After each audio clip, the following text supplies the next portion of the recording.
और अब जयपुर से बड़ी खबर है, सीएम भजनलाल करेंगे आज अहम बैठक। प्रतिक्रियाधीन भर्तियों को लेकर आज अहम बैठक रहेगी। आपको बता दें कि सीएम भजनलाल जो है प्रक्रियाधीन भर्तियों को लेकर के मीटिंग करेंगे। सीएम आवास पर शाम 5 बजे भर्तियों के संबंध में एक अहम बैठक सीएम लेने जा रहे हैं। तो बड़ी खबर आपको बता रहे हैं, सीएम भजनलाल आज एक अहम बैठक करेंगे। सीएम भजनलाल जो है प्रक्रियाधीन भर्तियों को लेकर के एक मीटिंग करने जा रहे हैं। काफी महत्वपूर्ण ये मीटिंग मानी जा रही है। सीएम आवास पर शाम 5 बजे का वक्त होगा, जब आपको बताया कि भर्तियों के संबंध में एक महत्वपूर्ण बैठक होने जा रही है। और मुख्यमंत्री खुद इस बैठक को करेंगे। आवास पर शाम 5 बजे भर्तियों के संबंध में ये बैठक लेने वाले हैं मुख्यमंत्री, और सभी अधिकारी इस बैठक में मौजूद रहने वाले हैं।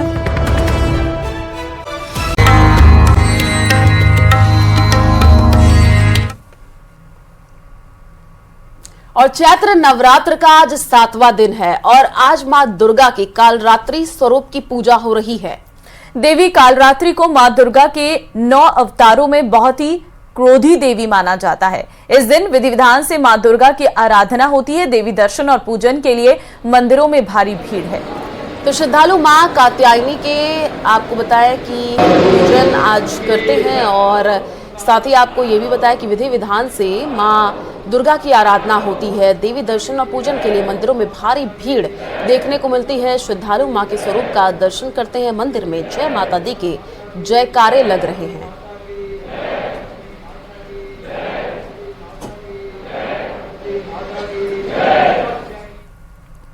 नवरात्र के 7वें दिन को महासप्तमी भी कहा जाता है, और नवरात्र के 7वें दिन मां कालरात्रि की पूजा की जाती है। आपको बता दें कि देवी कालरात्रि को मां दुर्गा के 9 अवतारों में बहुत ही क्रोधी देवी माना जाता है, क्योंकि जब जब धरती पर पाप बढ़ जाता है तो देवी कालरात्रि का अवतार लेकर के पापियों का संहार करने के लिए आती हैं। कालरात्रि सभी बुरी शक्तियों का नाश करती हैं और अपने भक्तों की रक्षा करती हैं। आइए जानते हैं नवरात्र के 7वें दिन कैसे करें पूजा। नवरात्रि के 7वें दिन माता के किन स्वरूपों की पूजा करनी चाहिए, पौराणिक कथा क्या है उस माता के उन स्वरूपों के पीछे की, और क्या कुछ उपाय करना चाहिए? देखिए, जो 7वां रूप है वो माँ कालरात्रि का है। जिसको माँ को गधे के ऊपर एक उग्र उसमें दिखाया गया है। अगर आप बहुत ध्यान से समझिए, हमारे पास संतान भी है, पति भी है, पत्नी भी है, पैसा भी है, प्रॉपर्टी भी है, हम साधना में भी आगे बढ़ रहे हैं, तो अब हमारे अंदर घमंड सब अहंकार उत्पन्न होने लगता है। तो माँ कालरात्रि हमारी चीजों को समाप्त करने आई है कि आसपास जो भी आपके गुप्त शत्रु हैं, जो आपको कष्ट पहुंचा सकते हैं, जो हमारा अहंकार है, जो हमारा द्वेष है, जो हमारा गुस्सा है, उसको शांत करने आती है माँ। तो जितनी भी नकारात्मक शक्तियां, जब कोई आगे बढ़ रहा होता है तो नकारात्मक लोग भी उसको खींचने के लिए पीछे आते हैं। तो वही माँ का रूप है जो हमें बचाने आता है, और माँ हमारे जीवन में हर तरह की निगेटिविटी खत्म करने आती है। तो माँ को आप हो सके तो लाल चीजों का तो भोग लगाएं ही लगाएं, लेकिन माँ कालरात्रि को नीला भोग जरूर दीजिए, नीला पुष्प जरूर चढ़ाइए। अब आप कहेंगे नीला भोग क्या हो सकता है? अनार से बनी हुई चीजें, जब आप अनार को हाथ लगाते हो तो वो हाथ बाद में हल्के नीले मजेंटा हो जाते हैं। अनार से बनी हुई चीजें अगर आप माँ को अर्पित कर देते हैं, क्योंकि अनार अगर आप खोलते हैं तो उसमें बहुत सारे बीज हैं, बहुत सारे। माँ को अनार का चीजें जरूर दीजिए, और अगर हो सके तो अपने घर में जो सात्विक चीजें हैं, पेठा है, जो सफेद मिठाई हैं, वो माँ को अर्पित करिए। और माँ को कमल का फूल जरूर, जो नीला है, पर्पल है, वैसे रंगों का अगर प्रयोग कर लेते हैं तो बहुत विशेष फलों की प्राप्ति होती है। जयपुर से बड़ी खबर सामने आ रही है। Rajasthan anti gangster task force को बड़ी सफलता मिली है। गैंगस्टर लॉरेंस और रोहित गोदारा का गुर्गा आदित्य उर्फ टोनी अरेस्ट किया गया है। दुबई के शारजाह में पकड़ा गया जिब्बा कॉलर आदित्य जैन उर्फ टोनी कुचामन सिटी का रहने वाला टोनी दुबई में काट रहा था फरारी। तो आपको बता दें कि रंगदारी वसूलने के लिए डिब्बा कॉलिंग करवाता था आदित्य जैन, और करीब 1.5 महीने पहले इसको जो है टोनी के दुबई में होने की सूचना मिली थी, और एजीटीएफ के मनीष शर्मा, रविंद्र प्रताप की टीम ने आदित्य की दुबई में रेकी की। शारजाह में होने की पुष्टि होने पर ली इंटरपोल और सीबीआई की मदद। एडिशनल एसपी सिद्धांत Sharma, inspector Manish Sharma, Ravindra Pratap Singh, Sunil Jangid, sub inspector Kamlesh, head constable Ramesh और कांस्टेबल सुनील की टीम को भेजा गया दुबई। आदित्य जैन को लेकर सुबह 8 बजे जयपुर एयरपोर्ट पहुंचेगी एजीटीएफ टीम। तो राजस्थान एजीटीएफ को बड़ी सफलता हाथ लगी है। आपको बता दें कि जो है ज्यादा जानकारी के लिए संवाददाता विष्णु हमारे साथ जुड़ चुके हैं। विष्णु, क्या कुछ अपडेट है पूरे मामले को लेकर के? कुचामन सिटी का रहने वाला टोनी दुबई में फरारी काट रहा था, तस्वीरें सामने आई हैं, हम टीवी स्क्रीन पर दिखा रहे हैं। अपडेट क्या है?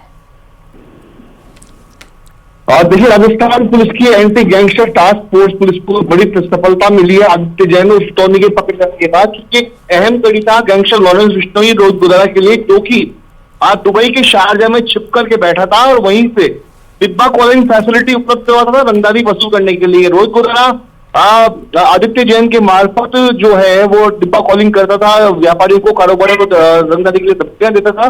इस बीच करीब 1.5 महीने पहले राजस्थान पुलिस मुख्यालय और के इंस्पेक्टर जो कमिश्नरेट में तैनात है मनीष शर्मा को सूचना मिली थी कि आदित्य जैन कहीं ना कहीं दुबई में छिपाया, जिसके बाद एडीजी क्राइम दिनेश एमएन के सुपरविजन में, उनके डायरेक्शन में एक टीम को शारजहां भेजा गया, जिसमें इंस्पेक्टर मनीष शर्मा, आदित्य, उसके अलावा रविंद्र प्रताप सिंह को वहां भेजा गया। रैकी की राजस्थान पुलिस के दोनों इंस्ट्रक्टर्स ने पहली बार वहां पर रैकी की और आखिर पता लगा कि आदित्य जैन और टोनी, जो कि सिटी नागौर का रहने वाला है, वो वहां पर एक फ्लैट में फरारी काट है। के बाद आदित्य जैन को तो मतलब पकड़ने के लिए एडीजी क्राइम दिनेश एमएन के सुपरविजन में additional SP Narottam Verma, DIG Yogesh Aadish की टीम ने पत्राचार किया सीबीआई के मार्फत, और आखिरकार इंटरपोल की मदद से आदित्य जैन को पकड़ने में राजस्थान पुलिस के एजीटीएफ टीम को बड़ी सफलता मिली है। इसके लिए एडिशनल एसपी सिद्धांत शर्मा, उसके अलावा इंस्पेक्टर सुनील जांगीड़, मनीष शर्मा और रविंद्र प्रताप सिंह की टीम को दुबई भेजा गया था। और आखिरकार आज सुबह 8 बजे दुबई से आदित्य जैन को लेकर के एजीटीएफ की टीम जयपुर एयरपोर्ट पहुंचेगी। संभवतः आज दोपहर को इस पूरे मामले में ADG crime Dinesh MN press conference करके बड़ा खुलासा कर सकते। तो राजस्थान पुलिस के लिए एक बड़ी सफलता है गैंगवार को रोकने के लिए, गैंगवार को ट्रेस आउट करने के लिए, कि पहली बार किसी विदेश से, दुबई की धरती से किसी बदमाश को पकड़ करके जयपुर लाया जा रहा है। और पहली बार किसी टीम ने, राजस्थान पुलिस की एजीटीएफ की टीम ने रैकी करने के बाद में टीम ने बदमाश को पकड़ने में सफलता प्राप्त की है। जी ठीक है, कब तक लाया जाएगा? कुछ अपडेट है इसको लेकर दुबई से यहाँ जयपुर? देखिए, सुबह 8 बजे एजीटीएफ की टीम आदित्य जैन उस टोनी को लेकर के जयपुर पहुंचेगी। जयपुर एयरपोर्ट पर लाया जाएगा, उसके बाद उसको कहीं ले जाया जाएगा जहां पे गहनता से पूछताछ होगी। माना ये भी जा रहा है करीब कई सैकड़ों जो मुकदमे हैं, शिकायतें हैं, उसके खिलाफ दर्ज है। अंडरवर्ल्ड में, अपराध जगत में टोनी के नाम से आदित्य जैन की पहचान है। करीब 1.5 साल पहले आदित्य जैन भारत छोड़ करके दुबई भागा था, विदेश में भी रहा है, लंदन में भी रहने की जानकारी सामने आई है। तमाम जो पहलू है, लेकिन सबसे बड़ी बात है कि रंगदारी वसूल करने के लिए जो रोहित गुदारा की कॉलिंग आती थी, धमकी भरे कॉल्स आते थे, ये बताया जा रहा है एजीटीएफ के सूत्रों के मुताबिक। ठीक है विष्णु, फिलहाल बहुत धन्यवाद आपका तमाम जानकारी देने के लिए। और अब भरतपुर से बड़ी खबर आपको देंगे। बाल संप्रेक्षण गृह से 2 बाल अपचारी फरार हैं। फरार बाल अपचारियों पर मर्डर और आपराधिक केस दर्ज है। बाथरूम का रोशनदान तोड़ करके फरार हुए हैं दोनों बाल अपचारी। आपको बता दें कि पुलिस ने घटना के समय मौजूद गार्ड को हिरासत में लिया है। सेवर थाना पुलिस दोनों ही बाल अपचारियों की तलाश में जुटी हुई है। तो बड़ी खबर आपको भरतपुर से बता रहे हैं, जहां पर बाथरूम का रोशनदान तोड़ करके फरार हुए हैं दोनों बाल अपचारी। दीपक संवाददाता इस वक्त फोन लाइन पे हमारे साथ हैं। दीपक, 2 बाल अपचारी फरार हुए हैं, जानकारी सामने आई है, किस वक्त की घटना है? देखिए, सेवर थाना इलाके में बाल है, वहाँ की घटना है। देर रात को जो 2 बाल अपचारी, एक था वो सावर थाना इलाके का था जो हत्या के 2 जो में बंद था, और एक जिले का था। दोनों ही बाल अपचारियों पर कई आपराधिक मामले दर्ज थे, और वो बाथरूम का रोशनदान तोड़ करके दीवार लांग करके फरार हो गए। जब इस घटना को लेकर के वहां जो गार्ड था उससे पूछताछ की गई और सीसीटीवी कैमरे में देखा गया, तो वो नजर आ रहा है कि दीवार फांस करके वो वहां से भागते हुए नजर आ रहे हैं। घटना की सूचना पर सेवर थाना पुलिस पर पहुंची और सर्च ऑपरेशन चलाया जा रहा है। आसपास के जो सीसीटीवी कैमरे हैं उनको देखा जा रहा है, उनको देख करके कि किस तरफ वो भागे हैं, और खेतों में भी रात को उनकी तलाश की गई, लेकिन कोई सुराग नहीं लग पाया। अब लगातार जो टीम है वो सर्च ऑपरेशन कर रही है और उन दोनों को तलाश की जा रही है कि वो किस साइड भागे जहां से उनको वापस पकड़ा जाए। जी, क्या इससे पहले भी इस बाल संप्रेक्षण गृह में कुछ ऐसी वारदात हुई है? बिल्कुल, एक पहले भी घटना इस तरह की सामने आई थी कि एक बाल अपचारी वहां से फरार हो गया था, लेकिन बात ये थी कि उसको बस स्टैंड के पास से दस्तयाब कर लिया गया था पुलिस ने, लेकिन इन दोनों का कोई भी सुराग नहीं लगा है। बस स्टैंड, रेलवे के अलावा जो आसपास के इलाके हैं वहां पर जाकर कैमरों को भी खंगाला और जो ठीक है दीपक, आप नजर बना करके रखिए, आगे भी आपसे अपडेट लेंगे। फिलहाल शुक्रिया तमाम जानकारी साझा करने के लिए। और वक्फ संशोधन बिल पर सियासी घमासान जारी है। जहां विपक्ष से लेकर के हमलावर है, वहीं भाजपा के अल्पसंख्यक मोर्चा ने इस बिल का जोरदार समर्थन किया है। राजस्थान भाजपा मुख्यालय पर अल्पसंख्यक मोर्चा ने आतिशबाजी की और मिठाइयां बांटकर खुशी जाहिर की है। वक्फ संशोधन बिल को लेकर भाजपा अल्पसंख्यक मोर्चा ने इसे मुस्लिम समाज के हित में बताया और प्रधानमंत्री मोदी का आभार जताया। आपको बता दें कि जयपुर में भाजपा मुख्यालय पर जबरदस्त जश्न मनाया गया है। तो तस्वीरें जो सामने आई हैं, आप देखिए, लोकसभा में बिल पेश होने पर जश्न जो है वो मनाया गया है, मिठाइयां बांट करके खुशी जाहिर की गई है और ये तस्वीर भी सामने आई है जो कि आपको दिखा रहे हैं। लोकसभा और राज्यसभा दोनों से ये बिल पास हो गया और जाहिर तौर पर अल्पसंख्यक मोर्चा जो बीजेपी का है उसमें खुशी देखने को मिल रही है। इस बिल के समर्थन में नारेबाजी करते हुए नजर आए हैं, शुक्रिया मोदी जी के नारे लगाते हुए ये सभी अल्पसंख्यक मोर्चा के लोग नजर आ रहे हैं। और बीजेपी मुख्यालय पर ये जश्न की तस्वीरें हम आपको दिखा रहे हैं, क्योंकि दोनों ही जगह, लोकसभा में भी और राज्यसभा में, दोनों ही जगह ये बिल पास हो चुका है। अब ऐसे में कुछ ही समय बाद ये कानून की शक्ल ले लेगा और ये देश भर में लागू भी हो जाएगा। तो ऐसे में आतिशबाजी कर जश्न मनाया गया। आज बड़ी खुशी का दिन है कि देश के आदरणीय प्रधानमंत्री जी श्री नरेंद्र मोदी जी का आभार व्यक्त करने के लिए अल्पसंख्यक समाज के लोगों ने यहाँ पर बम पटाखे बजाकर, मिठाइयाँ बांटकर खुशी जाहिर की है। और मैं धन्यवाद देना चाहता हूँ आदरणीय प्रधानमंत्री जी को कि उनके नेतृत्व में 140 करोड़ हिंदुस्तानी जो उनको अपना परिवार समझते हैं, ऐसे हमारे परिवार के मुखिया ने, उनके नेतृत्व में कल जो ये वक्फ संशोधन बिल पेश किया गया है, रात को लोकसभा में वो पारित हो गया, आज राज्यसभा में भी पारित होगा। निश्चित ही इससे अल्पसंख्यक समाज का बहुत बड़ा भला होने वाला है। अल्पसंख्यक समाज में अन्य वर्ग के जो लोग हैं उनका सबका प्रतिनिधित्व रहेगा। और वक्फ बोर्ड अब तक जो हमारे भारतवर्ष की ज़मीनों पर कब्जे कर उनका दुरुपयोग कर रहा था, उसका दुरुपयोग से रुककर सदुपयोग होगा और मुस्लिम समाज के गरीब लोगों का, मुस्लिम समाज की महिलाओं का, मुस्लिम समाज की विशेष रूप से वो बच्चियां जो शिक्षा प्राप्त नहीं कर पाती थी, उनका इससे फायदा होगा। और इस विधेयक से पूरे देश के अंदर प्रसन्नता की लहर है। बिल के पक्ष में 128 वोट पड़े और विपक्ष में 95 वोट पड़े हैं। तो उच्च सदन में चर्चा के दौरान विपक्षी सदस्यों की ओर से सुझाए गए सभी संशोधन सदन ने खारिज कर दिए और अब इसे राष्ट्रपति की मंजूरी के लिए भेजा जाएगा। उनकी मंजूरी मिलते ही ये बिल कानून की शक्ल ले लेगा। और इससे पहले चर्चा के दौरान अल्पसंख्यक मामलों के मंत्री किरण रिजिजू ने विपक्ष के इन आरोपों को खारिज कर दिया है कि सरकार अल्पसंख्यकों को डराने के लिए ये बिल लाई है। उन्होंने आरोप लगाया कि मुसलमानों को डराने और गुमराह करने का काम विपक्ष कर रहा है।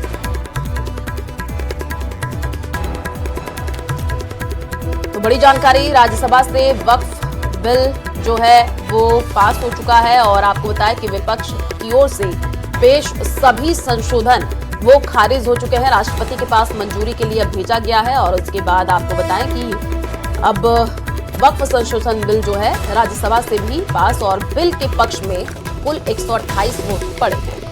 लोकसभा और राज्यसभा से बिल पास होने के बाद अब राष्ट्रपति के पास जाएगा और राष्ट्रपति के सामने इस बिल को रखा जाएगा और उसके बाद ये बिल कानून की शक्ल ले लेगा और उसके बाद जो भी इसमें प्रावधान है वो पूरे देश में लागू हो जाएंगे। तो विपक्ष ने इसके खिलाफ 95 वोट डाले हैं और विपक्ष की ओर से जो भी संशोधन इसमें रखे गए थे उन सभी को खारिज कर दिया गया है। कल राज्यसभा में हंगामे के साथ आखिरकार ये बिल राज्यसभा से भी पास हो गया है। परसों लोकसभा से पास हुआ, उसके बाद राज्यसभा से इस बिल को पास कर दिया गया है। अब ये बिल कानून की शक्ल ले लेगा जब इसमें हस्ताक्षर हो जाएंगे राष्ट्रपति के और उसके बाद पूरे देश में ये बिल लागू हो जाएगा। देखिए, वक्फ संशोधन बिल पर सियासी घमासान लगातार जारी है। विपक्ष लगातार इसको लेकर हमलावर है। हालांकि इस बिल में कई ऐसे प्रावधान हैं जो साफ तौर पर असरुद्दीन ओवैसी का ये कहना है कि मुसलमानों के खिलाफ हैं, उनके विरोध में है।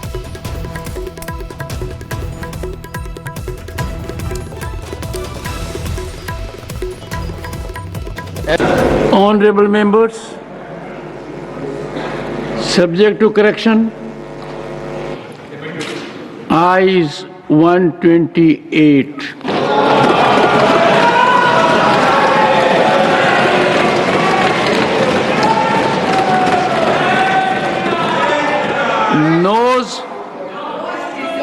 95.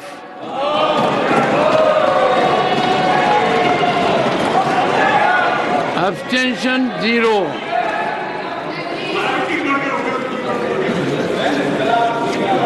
The bill is passed.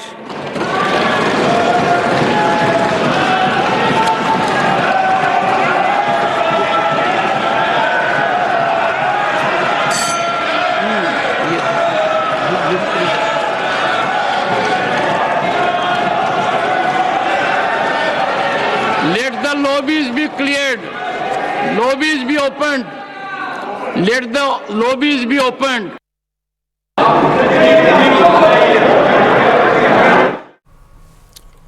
तो देखिए, आपको बता दें कि वक्फ संशोधन बिल जो है गुरुवार देर रात को 12 घंटे से ज्यादा लंबी की चर्चा के बाद राज्यसभा से भी पास हो गया। बिल के पक्ष में 128 और विरोध में 95 वोट पड़े और इससे पहले लोकसभा में ये बिल 12 घंटे की चर्चा के बाद पास हुआ था। अब ये बिल राष्ट्रपति के पास जाएगा, उनकी स्वीकृति मिलने के बाद ये कानून बन जाएगा। बिल पर चर्चा के दौरान आपको बताते चले कि बीजू जनता दल बीजेडी ने अपने सांसदों के लिए व्हिप जारी नहीं किया था। पार्टी ने कहा था सांसद अपनी अंतरात्मा की सुने और वक्फ बिल पर फैसला ले। तो बड़ी खबर यही आपको बता रहे हैं कि वक्फ बिल राज्यसभा से 12 घंटे चर्चा के बाद पास हो चुका है। तो पक्ष में 128, विरोध में 95 वोट डाले गए हैं। अब राष्ट्रपति की सहमति के बाद ये कानून बनेगा। तो बड़ी जानकारी इस वक्त की आपको दे रहे हैं और किरण रिजिजू ने क्या कहा वो भी आपको बता दें। संशोधित बिल में मुसलमानों के धार्मिक क्रियाकलापों में किसी तरह का हस्तक्षेप कोई गैर मुस्लिम नहीं करेगा, ये कहा गया किरण रिजिजू की तरफ से। I shall now put the amendment. The bill be passed. Discussion का हमारा ऑब्जेक्टिव क्या है? क्या ऑब्जेक्टिव पार्टी का इंटरेस्ट है या ऑब्जेक्टिव नेशन का इंटरेस्ट है? हमको दोनों के बीच में तय करना है। मैं अपनी सरकार के बारे में मोदी जी के नेतृत्व में ये डंके की चोट पर कह सकता हूं कि यह बिल नेशन के इंटरेस्ट में है और उसके लिए हम लेकर के आए। हमारे प्रधानमंत्री जी, इनकी मैं बड़ी इज्जत करता हूं, हमेशा कहते हैं वन नेशन वन लॉ। तो अगर वन नेशन वन लॉ होना है तो बताइए भाई साहब कि ये केवल कहना कि मुसलमान ही वक्फ दे सकते हैं, ये किस किस्म का लॉ है? ये किस किस्म का लॉ है? वक्फ बोर्ड जो है वक्फ प्रॉपर्टी को सही तरीके से चला रहा है कि नहीं, ये निगरानी करने के लिए वक्फ बोर्ड बनाया गया है। वो वक्फ प्रॉपर्टी को चलाने के लिए नहीं है। इसलिए ये बात को हम बहुत ही अच्छे तरीके से अगर समझ लेंगे तो बाद में हमारा चर्चा का स्तर भी वो ज्यादा अच्छा रहेगा। तो मैं तो यही अपेक्षा करता हूं सरकार से, खास तौर से, क्योंकि जो विपक्ष में बैठे हुए हैं वो कुछ बना बिगाड़ नहीं सकते, लेकिन जो इधर बैठे हुए हैं वो बहुत कुछ नुकसान कर सकते हैं देश का और संसदीय लोकतंत्र की जो मर्यादा है उसका। जो भी कानून ला रहे हैं वो कानून से अगर किसी को कोई पीड़ा हो, कोई तकलीफ हो तो न्यायपालिका तक पहुंच सकते हैं। और वही भारत का संविधान जो आप लेकर यहाँ पर सभी लोग दिखाने की और बात करने की कोशिश कर रहे हैं, तो वो संविधान का हम सम्मान करते हुए वो हमारा एक लक्ष्य होना चाहिए कि हम अच्छे कानून बनाए। गरीब मुसलमानों की बहुत चिंता हो रही है। अचानक इतनी चिंता हो रही है कि मुझे डर लगने लगा है, और मुसलमान भी डरे, हिंदू भी डरे कि इतनी चिंता गरीब मुसलमानों की क्यों हो रही है। रिजू जी, मैंने आपका भाषण सुना, फिर गृह मंत्री जी का भाषण सुना। मुसलमानों की इतनी चिंता बैरिस्टर जिना भी नहीं करते। एक बार जब ये कानून लागू हो जाएगा, ट्रू सेंस में उनका जो गरीब मुसलमान है उनके बीच में काम होगा। और ये एक मैसेज, एक डायरेक्टिव, एक मैसेज गया है। जो भ्रांतियां थी वो भी खत्म हुआ है। सरकार माई बाप, यानी कि जो सरकार होती है वो लोगों की माई बाप होती है, माँ की तरह ख्याल रखती है, पिता की तरह ख्याल रखती है। लेकिन अगर कोई सरकार अपने बच्चों को उसका गला घोटने पे उतारू हो जाए तो फिर सरकार निष्पक्ष सरकार नहीं है। सरकार ने इस बिल का नाम उम्मीद रखा है। मंत्री जी कल से इसे देश के मुसलमानों के लिए नई उम्मीद बता रहे हैं। नहीं मंत्री जी, न तो ये बिल मुसलमानों के लिए नई उम्मीद है और न ही उम्मीद की नई किरण।